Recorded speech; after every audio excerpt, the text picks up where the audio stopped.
ನೀವು ನೋಡ್ತಾ ಇದ್ದೀರಾ ಜನಸೇವಾ ಕನ್ನಡ ಟಿವಿ. ಇದು ನಿಮ್ಮ ವಾಹಿನಿ. ಇದ್ದದ್ದು ಇದ್ದಾಗೆ.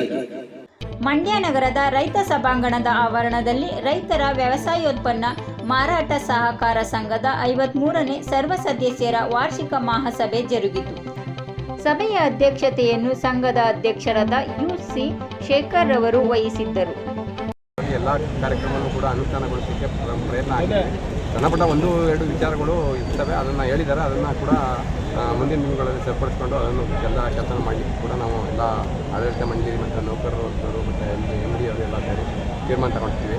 ಮತ್ತು ಈ ಒಂದು ನಮ್ಮ RAPCMSನ ಏನು ಇದೆ ಅಭಿವೃದ್ಧಿ ಕೆಲಸದಲ್ಲಿ ಒಂದನೇದಾಗಿ ಏನಂತಾರೆ, ನಮ್ಮ ಈ ಒಂದು ನಮ್ಮದು ಆಡಳಿತ ಕಚೇರಿ ಇದೆಯಲ್ಲ, ಕಚೇರಿ ರಿನೋವೇಷನ್ ಆಗಿದೆ. ಅದನ್ನು ಒಂದು 20 ಲಕ್ಷ ವೆಚ್ಚದಲ್ಲಿ ಚುರ್ಕಿ ಏನೋ ತುಂಬ ಸಮಸ್ಯೆಯಾಗಿ ಗೋಡೆಗೆಲ್ಲ ನಿಲ್ಲಿಸಿತ್ತು. ಅದನ್ನು ಚುರ್ಕಿ ಹಾಕಿಸಿ ಮತ್ತು ಎಲೆಕ್ಟ್ರಿಕಲ್ ಕೆಲಸ ಎಲ್ಲ ಮಾಡಿಸಿ ಮತ್ತು ಬಣ್ಣ ಹೊಡಿಸಿದ್ದೀವಿ. ಅದು ತುಂಬ ಈಗ ತುಂಬ ಸುಂದರವಾಗಿ ಕಾಣ್ತದೆ ಆಡಳಿತ ಕಚೇರಿ. ಮತ್ತು ಅದೇ ಥರ ಏನು ನಮ್ಮ ರೈತ ಸಭಾಂಗಣ ರಿನೋವೇಷನ್ ನವೀಕರಣ ಕಾಮಗಾರಿ ಇದೆ, ಅದನ್ನು ಕೇಂದ್ರ ಉಕ್ಕು ಮತ್ತು ಕೈಗಾರಿಕಾ ಸಚಿವರು ಕೂಡ ಅನುದಾನ ಕೊಡ್ತೀವಿ ಅಂತ ಹೇಳಿದರೆ, ಮತ್ತು ಜಿಲ್ಲಾ ಉಸ್ತುವಾರಿ ಸಚಿವರು ಶಾಸಕರು ಎಲ್ಲ ಅನುದಾನ ಕೊಡ್ತೀವಿ. ಅವರು ಅನುದಾನ ಬಳಸ್ಕೊಂಡು ಕೆಲಸ ಮಾಡೋ ನಿಟ್ಟಿನಲ್ಲಿ ನಾವು ಕ್ರಮ ಕೈಗೊಳ್ತೀವಿ. ಮುಂದಿನ ದಿನಗಳಲ್ಲಿ ಅದೇನಾದ್ರು ಸಣ್ಣ ಪುಟ್ಟ ವ್ಯತ್ಯಾಸವಾಗಿ ಶಾರ್ಟೇಜ್ ಆಯಿತು ಅಂತಂದರೆ ನಮ್ಮ ಸಂಸ್ಥೆ ವತಿಯಿಂದ ಕೂಡ ಹಣನ ಹಾಕಲಿಕ್ಕೆ ಕೂಡ ನಾವು ಬದ್ಧರಾಗಿದ್ದೀವಿ ಅಂತ ಹೇಳ್ತೀವಿ.